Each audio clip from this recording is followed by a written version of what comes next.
Trees over the recent years have been simply identified by the masses in two features: leaves and wood.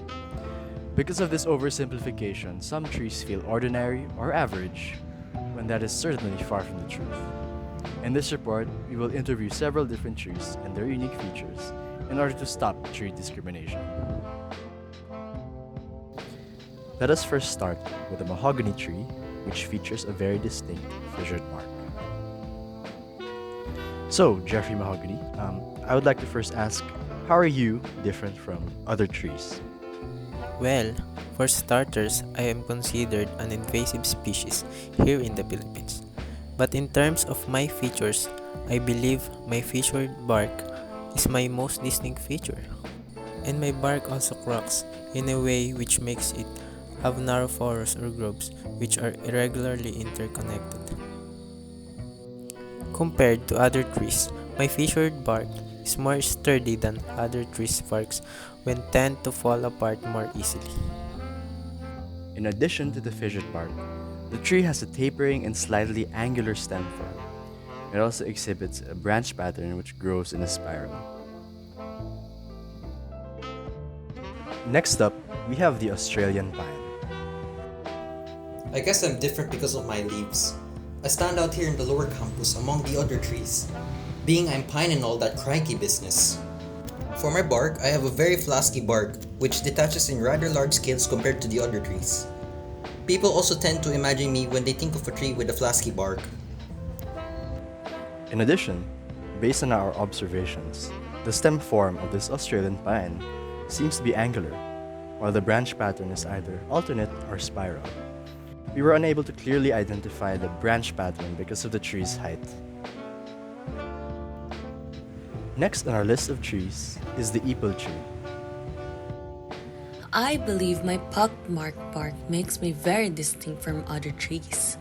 So, the sort of dense or deep areas in my bark form when a large chunks of my bark fall off.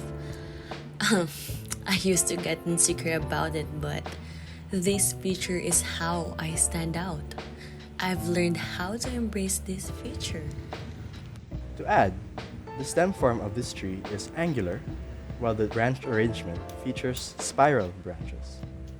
However, this branch arrangement was also challenging to confirm. Next on our list is a tree which did not want to give their name due to privacy reasons. However, we were able to find out that this tree comes from the Aracariaceae family. I'm a rather private tree, but compared to the many trees, here I have a rather unaesthetic bark. I have these pustules on my bark, which forms when my branches fall off. So, since I have primary meristem dominance, I have to keep my main stem protected. In addition to these, it seems to also have a tapering and slightly angular stem form, while the branch arrangement is spiral and whorled. Next, we have the sandbox tree. Is that even a question? Not even new people like to approach me. I definitely stand out from other trees here. What separates me from other trees here are my thorns. My family has a history with animals climbing our bark, so we have this thorny bark to protect ourselves from them. Aside from the tree's thorny barks, the tree also had a slightly angular stem form and also seemed to feature a spiraling branch arrangement. Next up, we have the narrow tree. A lot of people mistake my bark for being either flaky or exfoliating, but my bark is a lot more scaly compared to other trees, like that one tree from Australia down in the lower campus. The pieces of my bark that fall off are much smaller.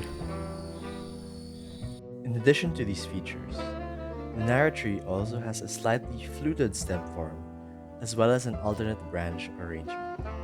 Next on our list is the guava tree. What makes me stand out from the other trees is definitely my exfoliating bark. while other trees might have lots of pieces falling out of them. I prefer to exfoliate. It helps me get rid of any unwanted pests like those pesky termites or ants. To add, the stem form of this tree is cylindrical and slightly angular, while the branch arrangement features opposite growth. And last but not the least, we have the eucalyptus tree. We were unfortunately unable to identify the specific species of this tree. Aside from my gorgeous colors, what makes me stand out the most from other trees is my incredibly smooth bark. I also exfoliate, but I leave behind a very smooth bark unlike other trees. The stem form of this tree is cylindrical and slightly angular.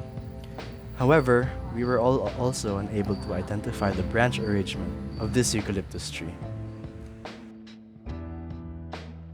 Now, we will differentiate non-timber plants from the timber plants. However, because we are more familiar with the language of dicots, we were unable to interview these monocots properly. To start, let us look at this bamboo. And as you can tell, yes, we were unable to translate the words correctly. The bamboo stem produces an erect stem which elongates upwards, originating from the culm. The stem form of a bamboo is cylindrical or it can vary. The bark, or more accurately, the surface of the bamboo, can have trichomes, smooth, or glossy culms. In the case of this bamboo, it features a very smooth surface. The characteristics of the bamboo culm can be used in identifying its specific species. Next, let us look at the palm. The stem form of the palm can feature cylindrical and slightly tapered stems. The bark of the palm might look like a bark, but it is rather a pseudobark as it consists of a thick layer of sclerified tissue instead of the result of secondary growth, which is common in dicots. The pseudobark of the palm can either be smooth, rough, knobby, or even sharp. Palms also exhibit leaf scars, which form when a leaf falls off from the stem. These leaf scars can also be used in identifying a specific species. To end this report, let us appreciate the diversity of our trees by highlighting the three branching patterns of these beautiful plants.